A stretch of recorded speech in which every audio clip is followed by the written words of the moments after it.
Hello, campers. James Lee Jobe here in Davis, California with your poetry reading for this week. If you're new, I do these because as Poet Laureate of the city of Davis, California, I cannot hold poetry readings right now. Everything's closed up. The pandemic. I'm going to be reading to you from a very well-known anthology, The Rag and Bone Shop of the Heart, edited by Robert Bly, James Hillman, and Michael Mead. And I'm not going to say too much about the book itself because it's really well known. It's been out almost 30 years. And it's got just everyone under the sun in here. Poets from like 5 or 6 continents across a couple of thousand years. I mean, it's really, whatever you want, it's in here. But I want to start off with one by Baudelaire. Let me get to where the light is a little better for reading. Here. See how that is. Oh, yeah, now I can see it. This is a prose poem by Baudelaire called Which One is Genuine? And it's sort of about the naive lover, let's say. I know this happens with a lot of men, especially when they're young. That first love or the first couple of loves, you fall in love and you put her on a pedestal, and you're not realistic at all. And no one can live up to that, and of course the whole thing ends up blowing up in your face. That's kind of what happens here in this poem. Which One is Genuine by Charles Baudelaire, translated from the French by Robert Bly. I once knew a woman named Benedicta who infused everything with the ideal. When one looked into her eyes, one wanted nobility, glory, beauty, all those qualities that make us love immortality. But this exquisite woman was too beautiful to live long. She died, in fact, shortly after I met her, and it was I who buried her one day when spring was waving his encensoir even through the cemetery gates. It was I who buried her, well enclosed, in a coffin made of a wood scented and eternal as the treasure boxes of India. While my eyes remained fixed on the spot where my jewel lay entombed, I saw all at once a tiny human being, much like the dead woman, doing a bizarre dance, violent and hysterical on the loose earth. She howled with laughter as she spoke. This is me, Benedicta, as she is. I'm trash. Everybody knows it. And the punishment for your stupidity and your blindhead is this. You'll have to love what I am. I went into a rage and said, no, no, no, no. And in order to give strength to my no, I stomped the earth so fiercely with my foot that my leg sank into the freshly turned earth up to my knee, and like a wolf caught in a trap, I am now tied, perhaps for the rest of my life, to the grave of the ideal. I love that. From Charles Baudelaire. I've actually read that in a number of poetry readings. Let's skip over to Stanley Kunitz, who we lost, I believe, at the age of 101. Stanley working right up until the end, too. Wonderful poet. This is called The Portrait. And this is kind of on the dark side, The Portrait. My mother never forgave my father for killing himself, especially at such an awkward time and in a public park that spring when I was waiting to be born. She locked his name in her deepest cabinet and would not let him out, though I could hear him thumping.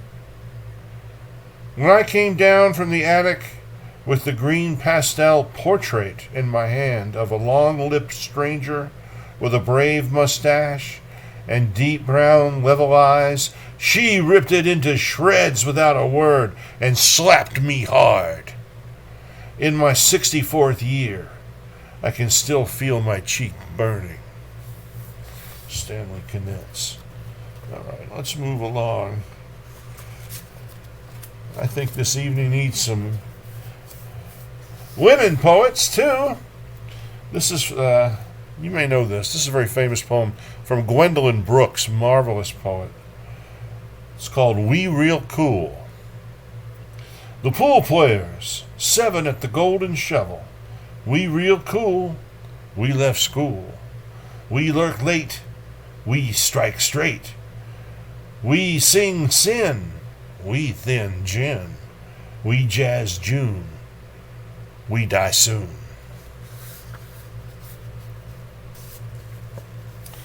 And from America, let's move over to Russia about 100 years ago. Anna Akhmatova, one of the marvelous Jane Kenyon translations. Read Stanley Kunitz earlier. He translated some Akhmatova as well. I really love the Jane Kenyon translations, especially. If you read Akhmatova in the Russian, she writes rhymed and metered poems, but it doesn't translate properly. If you try and do the rhyme and the meter, you lose the passion in the poem, and if you try to do the passion in the poem, you kind of lose the rhyme and the meter. And Kenyon went after the passion. She went after the fire and the darkness in Anna Akhmatova. 21st night, Monday. Silhouette of the Capitol in darkness. Some good for nothing, who knows why, made up the tale that love exists on earth. People believe it, maybe from laziness or boredom, and live accordingly. They wait eagerly for meetings, fear parting, and when they sing about love. But the secret reveals itself to some, and on them silence settles down. I found this out by accident, and now it seems that I'm sick all the time. Anna Akhmatova. All right. Moving along here.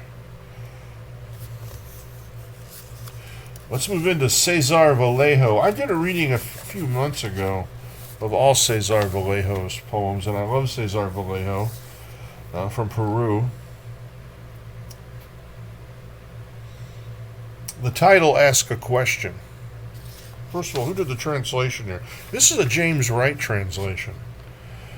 Cesar Vallejo, have you anything to say in your defense? Well, on the day I was born, God was sick. They all know that I'm alive, that I'm vicious. And they don't know the December that follows from that January. Well, on the day I was born, God was sick. There's an empty place in my metaphysical shape that no one can reach. A cloister of silence. A cloister of silence that spoke with the fire of its voice muffled. On the day I was born, God was sick. Brother, listen to me. Listen. Oh, all right, don't worry. I won't leave without taking my December along, without leaving my Januaries behind. Well, on the day I was born, God was sick. They all know that I'm alive, that I chew my food, and they don't know why harsh winds whistle in my poems.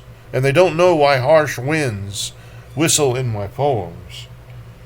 The narrow uneasiness of a coffin, winds untangled from the Sphinx, who holds the desert for routine questioning. Yes, they all know. Well, they don't know that the light gets skinny and the darkness gets bloated. And they don't know that the mystery joins things together. That he is the hunchback, musical and sad, who stands a little way off and foretells the dazzling progression from the limits to the limits. On the day I was born, God was sick. Gravely. All right.